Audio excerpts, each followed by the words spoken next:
Dwi. Saya mau mengambil waktunya kedatangan kami bertiga pada hari ini. Kami ingin mewawancara salah sekolah di sekolah kami, yaitu Bapak, tentang dilema etika, Pak. Jadi dilema etika itu adalah bagaimana kepala sekolah membuat suatu keputusan atas masalah-masalah yang terjadi di sekolah.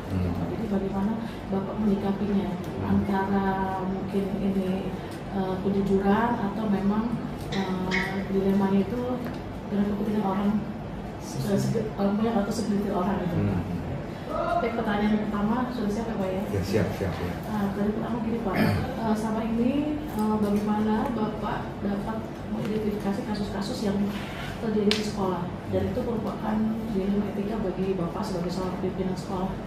Ya, baik, terima kasih Bu Ajima, Bu Sari, dan Bu Dusi selaku calon guru penggerak hebat dari sebagai dalam Jakarta. Selamat Bapak Ibu sudah mengikuti tahapan CGP. Mudah-mudahan proses pendidikan pelatihan CGP itu berjalan dengan lancar Bu, sampai 5 bulan ke depan, kan sudah 1 bulan ya, sudah 1 bulan yang ke depan. Baik, terkait dengan kasus dilema etika dengan moral, memang yang namanya pendidikan pasti ada, apalagi menghadapi peserta didik ya, yang terdiri atas berbagai karakter yang berbeda sifatnya, yang berasal dari sekolah-sekolah yang ada di lingkungan SMA 36 Jakarta.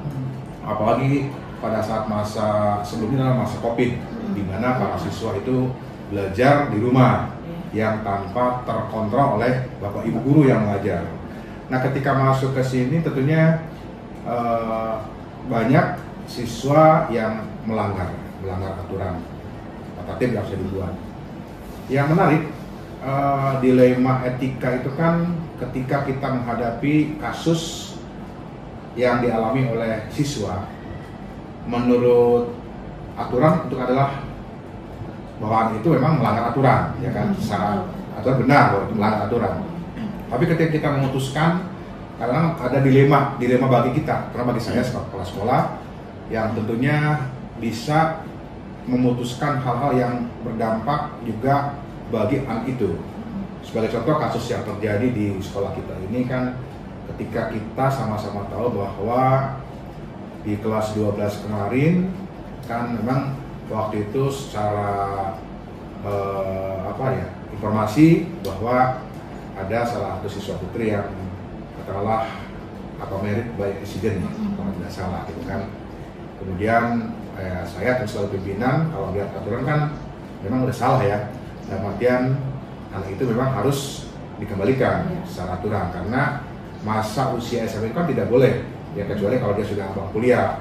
Ketika dia sudah kuliah, mau nikah dulu dan sebagainya, itu kan masalah. Tapi kalau di jenjang pendidikan itu kan tidak boleh.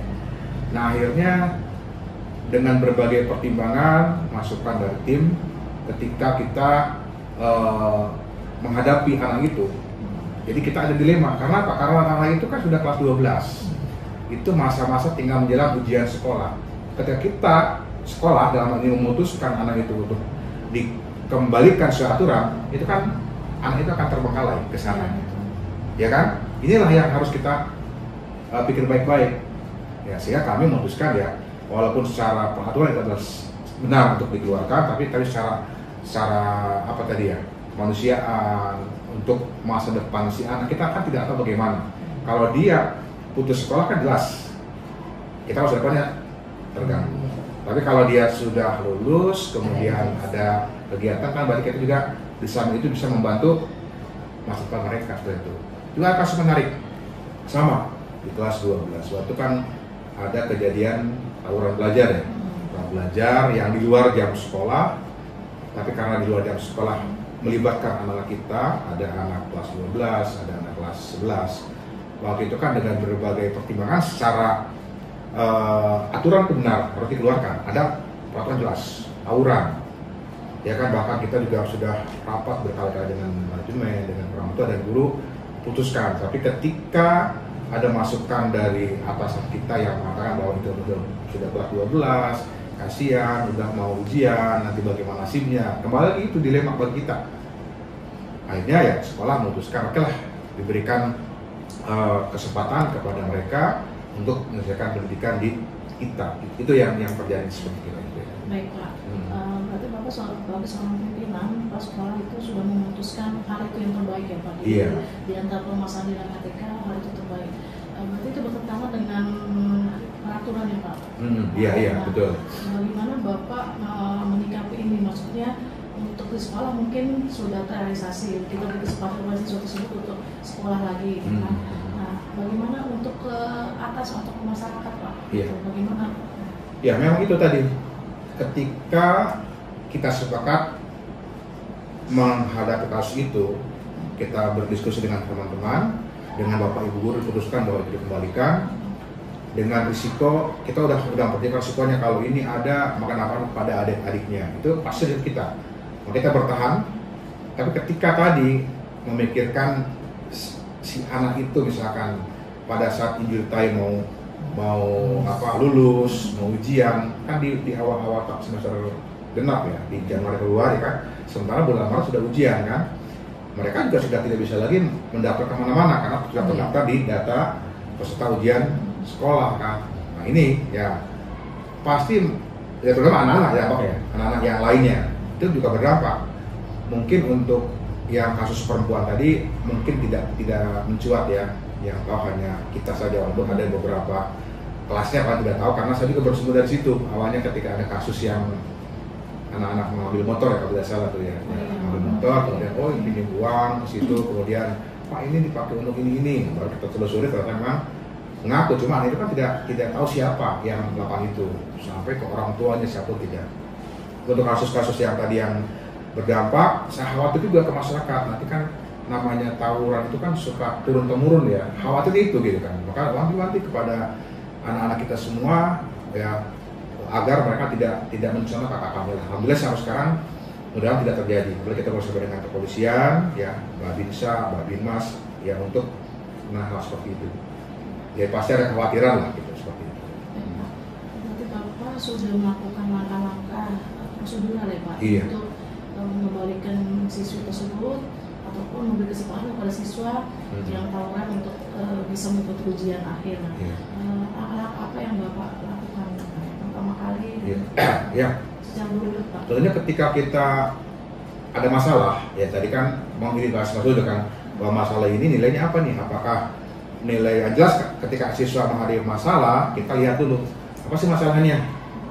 Nah ketika masalah sudah kita ketahui kita cari fakta-faktanya, benar nggak fakta-fakta bahwa anak itu tawuran. Contoh misalkan ketika ada kasus tawuran kita nerima, kita kan tidak tegas memutuskan bahwa itu harus demikian. Maka kita cari berbagai informasi dari staf kesiswaan, kita mencari data, kemudian benar tidaknya, ketika benar panggil orang tuanya, dari BK turun ke sekolah sebelumnya bagaimana tentang sikap perilaku anak itu sebelumnya, semua data terbukti sehingga ada keputusan yang memang kuat bahwa anak itu memang harus dikembalikan awalnya kan, sehingga kita tidak mencari aturan.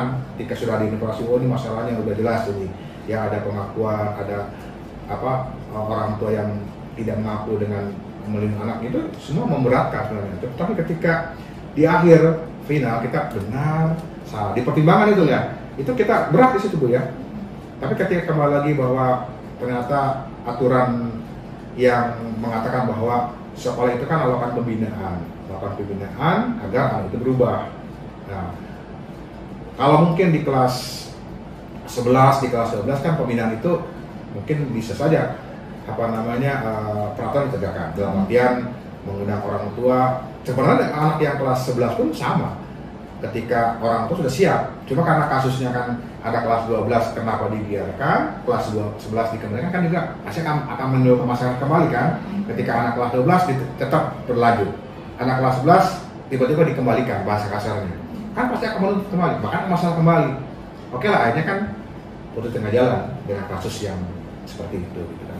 Jadi kita identifikasi dulu masalahnya apa, kemudian cari fakta-fakta benar, kemudian diskusikan, kemudian tadi baru mengambil putusan yang memang tadi bahwa itu adalah benar melanggar aturan, ya bahwa itu benar aturan harus dikembalikan. Iya. Cuma tadi dilema bagi kami, bagi sekolah untuk menentukan dengan masa depan saya bagaimana. Mudah-mudahan dengan keputusan ini walaupun secara aturan benar, tapi secara sikap salah tadi ya, kan salah dalam artian ketika saya harusnya ya tegas gitu. Tapi tadi karena melihat si anak itu masa depannya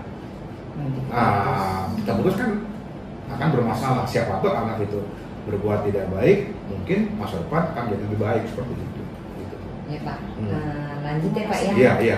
Lanjut ke pertanyaan selanjutnya. Memang kan kalau misalnya ada sebuah masalah kan memang dilema itu pasti ke arah perasaan ya Pak ya. Iya. Nah, mungkin apa sih Pak hal-hal yang efektif nih Pak yang dalam pengambilan keputusan yang selama ada kasus-kasus seperti ini, hal-hal apa nih yang paling efektif menurut Bapak biar nanti mungkin ke depannya tidak ada kasus lagi yang terulang? Iya. Ya memang ketika kita menegakkan aturan, identiknya kan harus ditegakkan. Tapi kembali lagi bahwa sekolah itu adalah pembinaan. Walaupun dalam aturan tertulis bahwa ketika anak sudah begini, ya kan sudah buat pernyataan misalkan kan, itu kan secara aturan memang harus dikembalikan. Tapi kembali lagi bahwa kita adalah pembinaan sebagai seorang pendidik, sebagai seorang pengajar, bahwa anak di usia itu memang harus ada pendidikan karena penilaian kita itu kepada anak tidak hanya kemampuan pengetahuan, tapi juga sikap harus bagus. Ya, jadi kita akan berhasil. Jadi ya kami selalu menyampaikan kepada guru-guru, kepada anak-anak ya mencontohkan seperti ini. Tentunya pastilah ketika ada kebijakan keputusan yang diambil yang secara notabene oleh siswa kan, wah ini kok anak tetap aja dipertahankan. Kalau gitu nanti saya juga akan melakukan itu cukup dilema juga bagi kita. Wah ini bagaimana nanti ada yang mencontoh, tapi kita selalu dengan memberikan contoh-contoh yang baiklah kepada anak-anak supaya keputusan yang diambil, kebijakan yang diambil untuk menentukan tadi seperti itu kita juga tidak diulang lagi oleh yang lain seperti itu. Selanjutnya Pak, ada nggak Pak tantangan yang tadi kan sudah mengambil keputusan ya Pak ya, ada nggak tantangan yang dihadapi sama Bapak sebagai kepala sekolah dalam mengambil keputusan tersebut, ada nggak tantangannya gitu Pak? Iya, jelas pasti ada ya. Tantangan kita ketika kita mengambil keputusan yang dilematik itu bisa dikatakan benar atau tidak benar. Benar dalam artian, tadi tantangannya ke depan ya khawatir tadi adik-adiknya atau yang lainnya kan bisa mencontoh dengan adanya kejadian itu juga kan pasti kan akan tahu semua bahwa si A itu berantem, si A itu tawuran, harusnya diaturan dikembalikan. Tantangannya bagaimana agar si adiknya itu juga tidak melakukan itu kan sebuah tantangan untuk memberikan edukasi kepada mereka, karena kalau kita terulang kembali ada kasus yang sama kita juga dilema juga kan. Wah bagaimana nih ketika saya melakukan, nanti dia ketika dikembalikan akan protes tantangannya kan, karena berarti kan orang tua loh kemarin aja angkatan ini kok tawuran kok nggak diapain, terus saya keluar. Kan tantangan juga dilema juga gitu kan, makanya mengedukasi kepada anak seperti itu seperti itu. Ya, selanjutnya Pak, pas lagi menangani kasus seperti itu, apa ada jadwal tertentu dalam menangani kasus yang tersebut? Apa Bapak langsung menyelesaikan saat itu juga di tempat, atau Bapak memiliki jadwal untuk menyelesaikannya? Bentuk dan prosedurnya itu seperti apa yang biasa Bapak lakukan? Yang jelas tentunya prosedur ada ya. Aturan ada, bagaimana SOP penanganan ada. Tapi ketika kita membuat jadwal kan, ketika tidak ada kasus kan tidak mungkin dilaksanakan. Jadi ketika kita menemukan kasus, tadi kan mungkin identifikasi dulu kasusnya apa, kemudian ini fakta, tentang apa itu ada rekam ya. Tidak ujung-ujung misalkan udah kamu langsung tidak, tapi jadi prosesnya, proses tahapan tadi yang dikatakan ada masalah nih. Kalau bahasan akan masalahnya apa sih penyebabnya gitu kan? Oh gini, cari dokumen baru. Diskusi dengan teman-teman, langkah-langkah seperti itu kan, tidak ujung-ujung ada kasus ini kemudian hari ini putuskan tidak, tapi mencari data benar nggak ini, kalau benar, ini benar aturannya ada Tapi kan dilemanya begini kan, Iya. nah cari karena tadi ada rasa tadi betul, ada rasa kasihan ya, adalah kasihan terhadap si korban itu. Kalau misalkan sudah korban, kemudian dikorbankan lagi kan, Iya. jadi kita juga berpikir harus ada perasaan kepada keputusan yang walaupun dilemanya tadi Iya. belakang ada seperti saya katakan tadi. Baik, Pak, terima kasih. Iya, iya.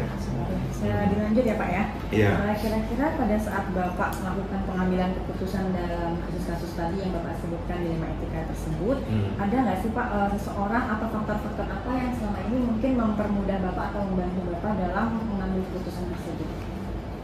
Iya, sebenarnya ketika contoh kasus yang ada ya, contoh kita kasus tadi yang wanita, ketika kan itu juga tahunya ketika ada kasus sebelumnya ya, kasus sebelumnya memang secara sukarela anak yang kasus yang si pelaku itu mundur kan, tapi ketika diinterogasi bahwa dia pinjam uang untuk ini gitu kan, itu kan apa ya namanya BK menangani itu mencari sesuatu. Jadi kalau misalkan seorang yang memberikan peringatan tentu banyak lah dalam kan kita kan tidak mungkin mengaturkan secara pihak, tapi tetap mencari apa namanya masukan dari ada yang pro udah apa kembalikan saja, nah, biar ini ada pasti kan, ada yang ini gitu kan, tapi tadi kembali lagi disitulah sebagai seorang kepala usaha bagaimana memberikan keputusan tentunya setiap keputusan kebijakan pasti tidak akan semua menerima, itu pasti tidak ada yang 100% bulat, pasti ada yang tidak, ya pasti ada tidak risikonya ya. Tapi harapan kita ya tentunya dengan walaupun perusahaan yang diambil tadi secara secara keputusan yang dilakukan itu melanggar norma yang ada, tapi diharapkan tadi ya contohnya kan ketika ada apa-apa anak ini diterima perguruan tinggi, nah, alhamdulillah kan anak itu juga diterima. Ketika anak yang sudah lulus saya tanya gimana kamu gimana apa saya kan kasihan juga kan dia tidak punya bapaknya dan sebagainya, anaknya memang mentalnya bagus gitu kan. Jadi pasti ada yang mengaruhi dalam artian ya dengan berbagai masukan pertimbangan yang akhirnya tadi ketika kita merespon masukan dari teman-teman ya kita harus bisa memberikan keputusan yang walaupun itu tadi katakan keputusan yang seharusnya tidak dilaksanakan oleh kita ya karena tadi dengan ada rasa efek kasihan seperti itu. Banyak ya Pak ya? Iya. Iya. Kemudian terus selanjutnya pembelajaran apa yang kira-kira Bapak bisa petik ya Pak dari pengalaman Bapak dalam mengambil keputusan dilema etika? Iya tentunya ke depan jadikan pembelajaran buat kita semua ketika ada siswa yang tentunya dari awal sudah terindikasi melanggar aturan garis pilihan dengan ada dokumentasi dan kebacan lengkap, tentunya tetap melakukan pembinaan tentunya memang dalam aturan sih kalau memang berkali-kali ya kalau sudah memang anak itu tidak dibina ya diundang orang tuanya kemudian disampaikan begini maksudnya. Jadi pembelajaran buat kita ke depan hati-hatilah ketika memberikan hukuman kemudian tangani pelanggaran yang dilakukan oleh siswa dengan baik kalau terdokumentasikan dengan baik, karena kalau kita ada dokumentasi yang baik kapan dia melanggar kemudian sudah sejauh mana penanganannya ketika dia mengulangi berkali-kali ya maka kita harus memberikan keputusan yang memang harus yang tegas seperti itu barangkali begitu. Iya. Itu Bapak. Baik, Oke. Pak, terima kasih banyak atas jawaban Bapak. Ini merefleksi kami juga sebagai Iya. calon guru penggerak Iya. nanti bisa bersikap atau mengambil keputusan seperti yang Bapak lakukan. Terima kasih banyak Pak. Iya. Assalamualaikum warahmatullahi wabarakatuh. Selamat siang. Iya, pesan saya ya tentunya kepada ibu-ibu selaku calon guru penggerak yang memang tentunya ketika ibu mengadakan seminar dengan mentor ya atau dengan pengajar praktis gitu kan, tentunya fasilitator kan dibekali dengan hal-hal yang berkaitan dengan untuk melakukan perubahan sekolah.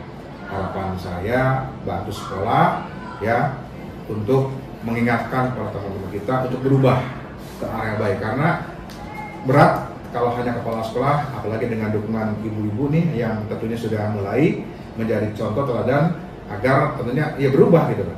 Jadi sesuatu hal yang baik itu kan kalau berubah ke arah positif.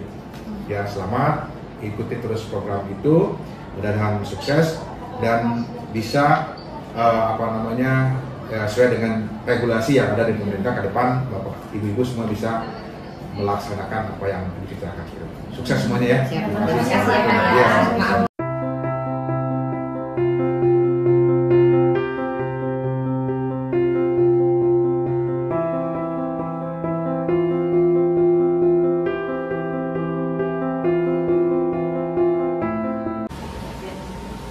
Assalamualaikum, selamat siang Ibu.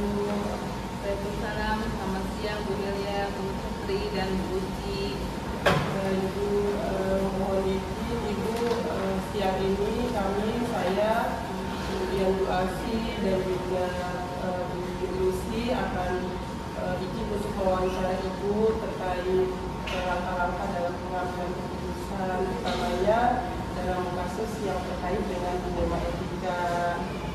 Saya izin ya Bu ya nanti kami mengajukan beberapa pertanyaan kepada Ibu. Mungkin nanti kami secara bergantian akan mengambil informasi dan bertanya kepada Ibu. Terkait pertanyaan yang pertama, saya ingin menanyakan selama ini bagaimana Ibu dapat mengidentifikasi kasus-kasus yang merupakan dilema etika atau rujukan moral. Jadi kalau selama ini memang kan namanya dalam suatu hubungan pasti banyak sekali interaksi dan banyak sekali tentu permasalahan-permasalahan yang timbul. Dari permasalahan timbul biasanya saya pasti tidak sendiri ya kan, dibantu oleh tim. Biasanya pasti akan saya identifikasi masalahnya bersama-sama, tergantung nanti penyelesaiannya apakah membuka atau misalnya bisa kita juga lambat gitu ya. Jadi yang penting adalah bagi saya sih setiap pengambilan keputusan saya berusaha untuk melibatkan pihak-pihak yang memang yang terlibat dalam permasalahan tersebut. Jadi ada pihak-pihak yang dilibatkan dalam pengambilan keputusan tersebut. Kemudian yang kedua, saya ingin menanyakan selama ini bagaimana Ibu menjalankan pengambilan keputusan di sekolah maupun itu ya Bu ya, terutama untuk kasus-kasus di mana ada dua kepentingan yang sama-sama benar atau sama-sama mengandung nilai kebajikan seperti itu. Jadi untuk mengambil keputusan yang mungkin sama-sama benar, sama-sama sebenarnya bisa, oh ini juga benar, ini juga benar. Jadi yang diperlukan adalah kita harus bijak ya. Jadi mencari keputusan yang paling tepat untuk permasalahan tersebut. Ya terus tadi saya juga bilang ya, jadi saya selalu melibatkan orang lain ya, artinya melibatkan pihak-pihak yang mungkin bisa membantu saya lebih bijak dalam mengambil keputusan tersebut. Jadi meskipun dua-duanya bernilai benar, iya, itu kita tetap dicarilah yang paling yang paling tepat ya. Kemudian Bu, terkait langkah-langkah atau prosedur seperti apa yang biasa Ibu lakukan saat ini dalam pengambilan keputusan dalam hal ini yang dilema etika ya, di mana dua-duanya mengandung nilai kebajikan atau nilai kebenaran yang sama. Jadi memang saya lihat dulu permasalahan seperti apa, ya kan? Identifikasi dulu permasalahannya, kemudian kita lihat juga ya maksudnya dari permasalahan itu kita landasannya apa. Jadi kalau misalnya dia melanggar aturan atau enggak gitu kan, kadang-kadang kan ini melanggar aturan tapi sebetulnya tindakannya benar gitu kan, ada juga yang kayak gitu. Jadi memang semuanya harus dilihat kasus per kasus, jadi tidak juga misalnya kasusnya sama nanti keputusan saya sama juga, mungkin tidak selalu seperti itu karena untuk melihat suatu permasalahan mungkin kita harus lihat secara holistik ya, benar-benar secara menyeluruh sehingga kita bisa menghasilkan keputusan yang tepat, melihat permasalahan tersebut secara menyeluruh ya. Terima kasih Bu, untuk pertanyaan selanjutnya mungkin akan disampaikan oleh Bu Asi. Izin bertanya mengenai menurut Ibu hal-hal apa saja yang selama ini Ibu anggap efektif dalam pengambilan keputusan pada kasus-kasus dilema etik?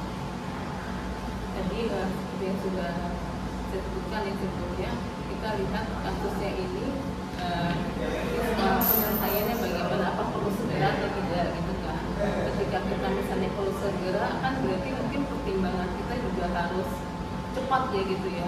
Tapi tetap saja secepat-cepatnya pertimbangan saya juga akan melihat dulu permasalahannya secara menyeluruh juga dan melibatkan pihak yang lain juga yang mungkin ada pada saat itu ya. Jadi mungkin tidak semua pihak minta saya bisa minta masukannya, tapi mungkin pada saat itu yang terlibat atau mungkin orang yang mengetahui permasalahan tersebut pasti saya minta masukannya.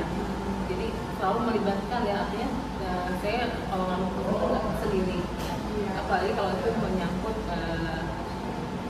dilema ya, jadi pasti melibatkan banyak pihak. Jadi memang harus win-win solution seperti itu ya Bu, tidak berpihak pada satu orang saja gitu. Jadi kita harus melihat dari berbagai macam sisi. Lalu hal-hal apa saja yang selama ini Ibu anggap adalah tantangan dalam pengambilan keputusan untuk kasus-kasus dilema etika? Ya, kadang-kadang seperti ini ya, memang kadang ada juga keputusan yang harus diambil segera dan kita harus tegas juga gitu ya. Jadi kalau misalnya masuk di perumahan itu ya harus saya lakukan gitu kalau memang perlu ketegasan. Tapi kalau misalnya memang kita masih bisa dengan cara yang maksudnya lebih smooth kali gitu ya, jadi kita harus lakukan seperti itu. Tantangannya berarti lebih ke kita lihat dulu masalahnya, kalau misalnya dia bisa diselesaikan secara smooth, akan smooth, atau kalau misalnya dia lebih strong, kita harus lebih tegas sebagai pemimpin seperti itu ya. Nah, terakhir dari saya pertanyaannya, apakah selama ini Ibu memiliki jadwal tertentu gitu sebelumnya dalam penyelesaian kasus-kasus dilema etika? Misalnya apakah Ibu akan langsung menyelesaikan di tempat atau memerlukan kurun waktu tertentu seperti itu? Jadi seperti yang awal juga kita lihat kasusnya, apakah harus diselesaikan segera gitu. Kalau segera berarti kan dampaknya mungkin akan banyak gitu kalau tidak diselesaikan segera, maka ya harus secara langsung ya artinya kita mungkin nggak terlalu prosedural gitu kan. Tapi kalau misalnya memang kita bisa lihat penyelesaian ini bisa apa sih, artinya nggak segera ya, soalnya bisa kita lebih lambat gitu, lebih mungkin memberi kesempatan mungkin untuk lebih memperbaiki, mungkin ya itu saya lakukan seperti itu. Jadi tergantung dari kasusnya sih. Tapi setidaknya mungkin sebagai pemimpin harus responsif seperti itu ya Bu. Balik lagi melihat dari kasusnya itu harus segera diselesaikan atau bisa memberikan waktu. Memberikan waktu. Iya, terima kasih Ibu. Pertanyaan dari saya mungkin cukup sekian dan mungkin akan dilanjutkan oleh Ibu Lucy. Terima kasih. Saya ingin menanyakan ya Bu ya, kira-kira adakah seseorang atau faktor-faktor apa yang selama ini mempermudah atau membantu Ibu dalam mengambil keputusan dalam kasus dilema etika? Ya mungkin bantuan dari yang lebih lama mungkin ya, lebih senior, atau mungkin juga saya kadang-kadang kalau misalnya memang diperlukan berkonsultasi dengan yang lebih tinggi ya, misalnya ke pengawas atau ke kasatlantas atau ke kasih gitu untuk masalah-masalah yang saya hadapi gitu. Memang ada koordinasi Iya. ya. Selanjutnya Bu, dari semua hal yang tadi Bapak Ibu sampaikan, pembelajaran apa yang kira-kira dapat dipetik dari pengalaman Ibu mengambil keputusan dilema etika? Ya memang semua keputusan itu kita harus cepat dan harus respon lah. Walaupun menurut saya mungkin nggak langsung saat itu gitu juga, tapi kita harus respon ketika kita melihat ada suatu permasalahan. Jadi kita pelajari dan kita bisa mengambil keputusan yang tepat sih. Jadi artinya kita belajar untuk responsif dan bijaksana dalam mengambil